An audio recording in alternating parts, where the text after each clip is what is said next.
இப்பொழுது நாம் பார்த்து கொண்டிருக்கிற கல்லறையானது ஹுமாயூன் கல்லறை அருகிலுள்ள அப்சர்வாலா கல்லறை என்று அழைக்கப்படுகிறது. இந்த கல்லறையினுடைய வளாகத்திற்குள் மற்றொரு மசூதியும் இருக்கிறது. குறிப்பாக அப்சர்வாலா அப்படின்னா என்ன அப்படின்றத நம்ம பார்க்கலாம். இந்திய தொல்லியல் துறையினுடைய விளக்கத்தின்படி அப்சர்வாலா கல்லறை அப்படின்னா பாரசீக சொல்லிலிருந்து இந்த சொல் வந்ததாக சொல்கிறாங்க.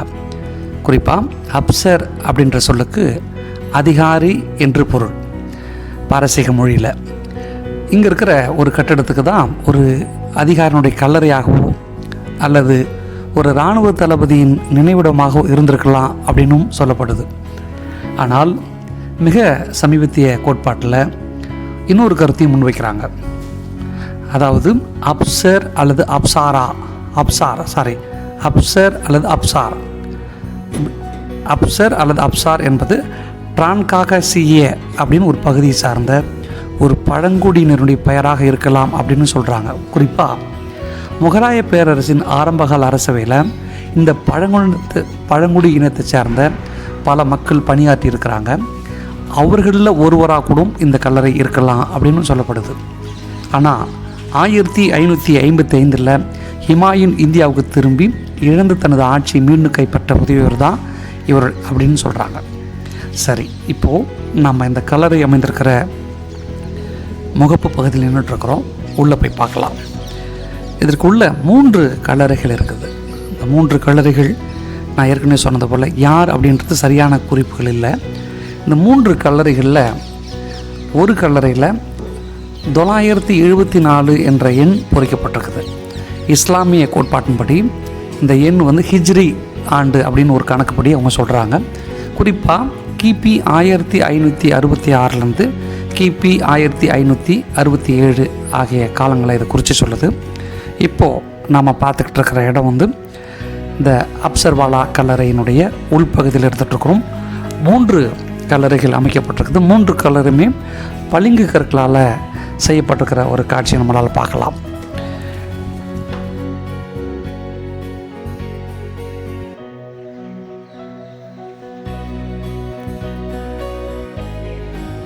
நான் ஏற்கனவே சொன்னதுபடி இந்த கல்லறை அமைந்திருக்கிற இடத்துக்கு பேர் அப்சர்வாலா அப்படின்னு சொல்கிறாங்க இல்லையா. இதில் ஒரு சின்ன ஒரு டவுட்டு எல்லாருக்கும் இருக்குது. குறிப்பாக இந்த கட்டடத்திற்கு இந்த பெயர் பொருத்தம் இல்லாத பெயர் அப்படின்னு சொல்கிறாங்க. ஏன்னு கேட்டிங்கன்னா, இங்கே ஒரு மசூதி இருக்குது.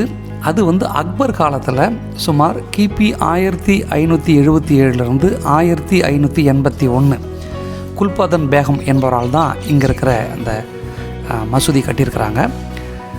எனவே இதுக்கும் அந்த காலத்துக்கும் முரண்படுறதால இதுக்கு சரியான ஒரு பொருள் படலை. இந்த கட்டிடம் முழுவதும் ஹுமாயூனுடைய டோம்ப் அமைந்திருக்கிற ஒரு பகுதியில் தான் இந்த கல்லறை இருக்குது. முழுக்க சிவப்பு மணற்கற்களை கொண்டு கட்டப்பட்ட ஒரு கல்லறை தான் இது.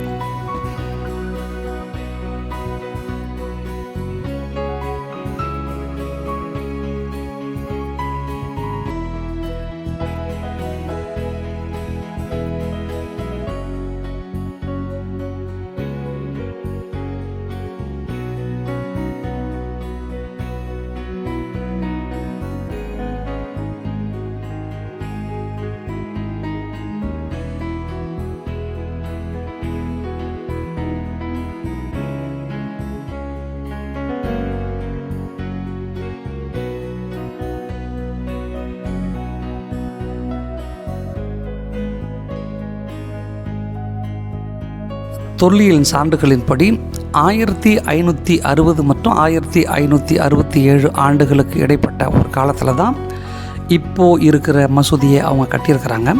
இது ஒரு பெரிய மேல் திட்டை மேலே தான் கட்டியிருக்கிறாங்க. ஏன்னா இங்கே இருக்கிற கல்லறைகள் எல்லாமே பள்ளத்துக்கு அடியில் இல்லை, ஒரு மேடு பகுதி உருவாக்கி அதுக்கு மேலே தான் கட்டியிருக்கிறாங்க. இப்போது நம்ம அந்த பகுதியில் தான் இருந்துகிட்ருக்குறோம்.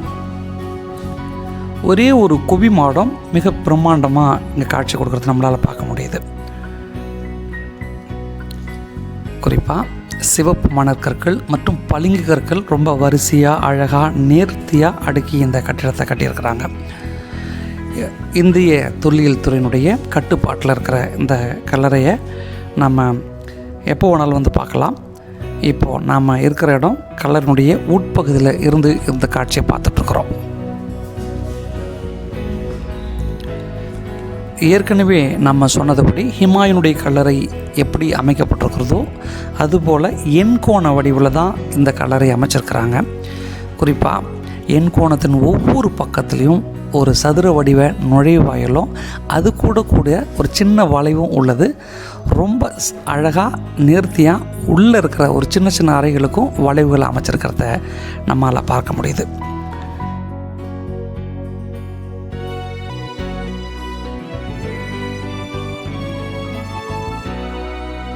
இப்பொழுது நாம் பார்த்து கொண்டிருக்கிற இடம் மசூதி அமைந்திருக்கிற அந்த இடத்துல தான் நம்ம இருந்துகிட்ருக்குறோம். அவர்கள் தொழுகைகளுக்காக பயன்படுத்தப்பட்ட ஒரு மசூதி. இந்த இடத்துல தான் நம்ம பார்த்துட்ருக்குறோம். எல்லோருக்கும் நன்றி. தொடர்ந்து காணொலியை பாருங்கள்.